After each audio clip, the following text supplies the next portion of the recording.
How you doing, everybody?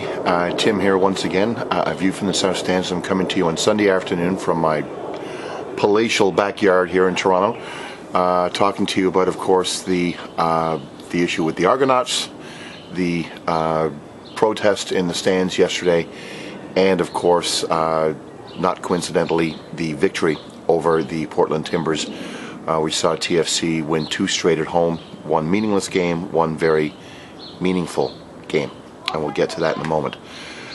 I want to talk about this Argos nonsense first and foremost. I haven't had a chance to really convey how I feel about what I see is black clouds on the horizon for this team.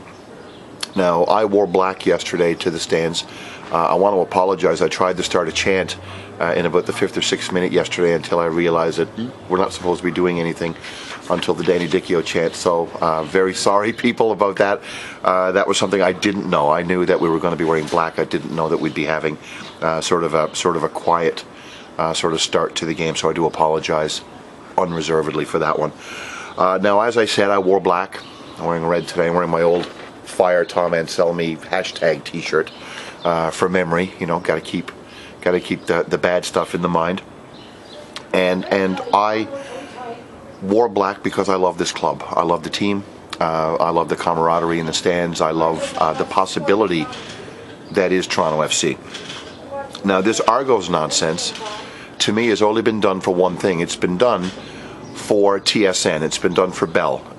It wasn't done for Rogers. It wasn't done for Maple Leaf Sports and Entertainment. It was done for TSN because TSN's biggest product is Canadian football.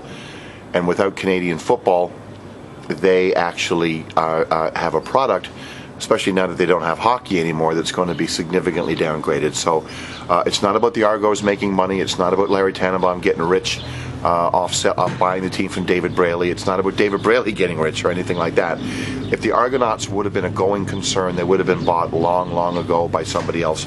If the Argonauts were a going concern, Maple Leaf Sports and Entertainment, with the backing of Rogers, because, you know, Rogers nickels and dimes me to death on my bill, so I'm sure if they could find a way, even with it being on TSN, to wrest some money out of the Toronto Argonauts, that would have been something definitely that they would have been party to.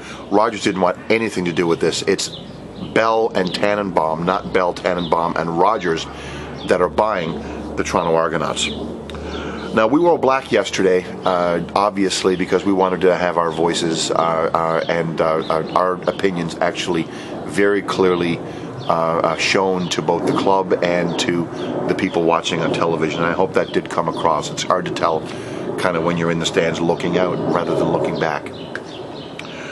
Now, if the part I think that probably grates on a lot of us most is that BMO Field is currently the only, top-class, world-class soccer-specific pitch in Canada. It's got undersoil heating. Saputo Stadium in Montreal does not have undersoil heating. It's got a multi-million-dollar heating and drainage system. If you saw the pitch yesterday, it was freaking pristine. It's the national soccer stadium, and yet the integrity of that surface and the integrity of the product on display is going to be, I think, greatly undermined by having, of course, 300-pound linemen beaten up and down on that pitch game in and game out. Now, a lot of people in the media, Kurt Larson, a friend of mine who I don't think I could disagree with more, is actually saying, well, the price of the Argos coming is the price of the expanded stadium. Well, do you know what?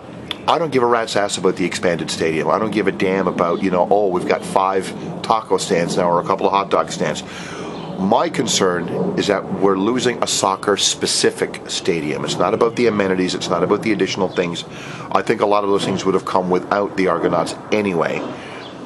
Maple Leaf Sports and Entertainment was putting, tens of millions of dollars into the stadium long before the deal to bring the Argos was even remotely close to conclusion. And it was up in the air, frankly, for a long period of time. So I don't buy their argument one single bit.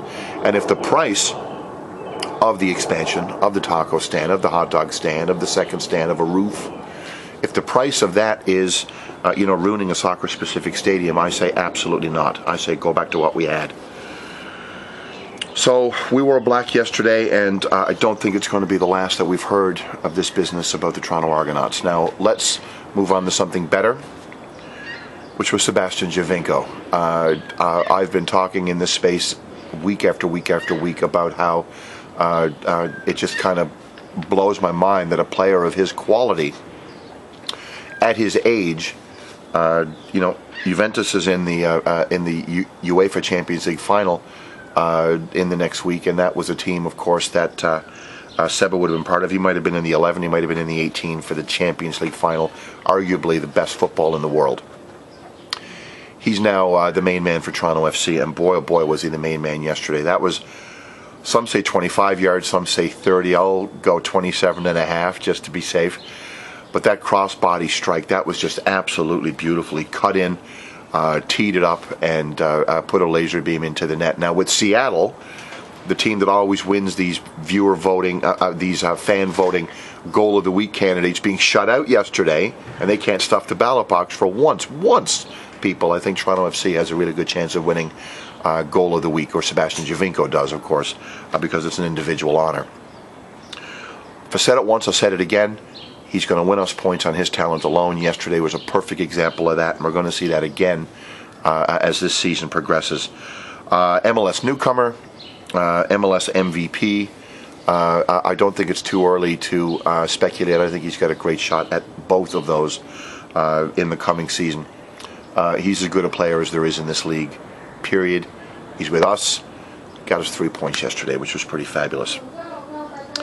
Now, there were some quality performances from some of the supporting cast yesterday. A few players in particular, I think, deserve mention. I think Zavaleta, young Eric Zavaleta, had a decent game yesterday. I think Justin Morrow had a good game. I think Michael Bradley further pushed up into the offense. And Jonathan Osorio looked quite strong yesterday and creative. I thought Warren Creavalle in particular was excellent off the bench in the late part of the game as well, really snuffing out from midfield any sort of a possibility of a goal, or even a positive goal scoring opportunity from the Portland Timbers. Creavalle is not a fullback. He's a midfielder, and I think yesterday we saw what, as a midfielder, he can actually bring to the table. Now on to two other quick things before I finish up, because I got to clear this space. I'm barbecuing pretty soon. The barbecue's that way, so I'm going to be grilling pretty soon, and you know me, I like my steak, so I want to get that happening. I want to talk very quickly about the city friendly / cash grab that's taking place on Wednesday.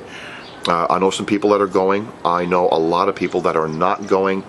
I thought it was quite interesting that Toronto FC was offering, in lieu of the Voyageurs Cup game that we're not going to be qualifying for, you know, the final, the one that we really didn't take that seriously. Well, guess what, ladies and gentlemen? You can convert that ticket into a Manchester City ticket. They're trying to paper the house because they can't give these things away. We are a much more sophisticated soccer market than I think a lot of the suits at Maple Leaf Sports and Entertainment take us for. Manchester City played today in England, the last game of the Premiership season.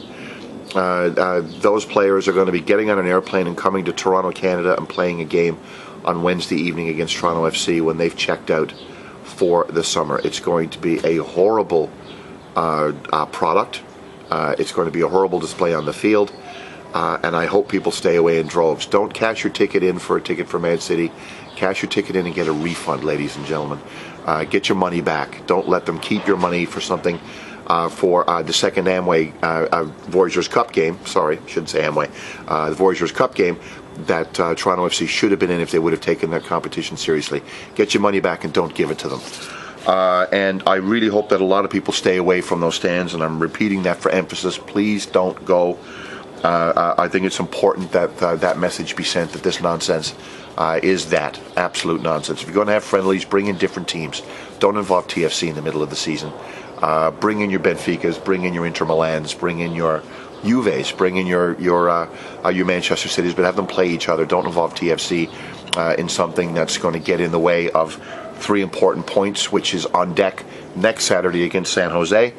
The last thing I want to finish with is I just very quickly want to say that I hope, really hope, that nobody on Toronto FC gets hurt or injured in that game on Wednesday, because that's my absolute fear, that for nothing, for just a few ducats or a few dollars, that one of our most important players maybe gets injured for something that's completely unnecessary.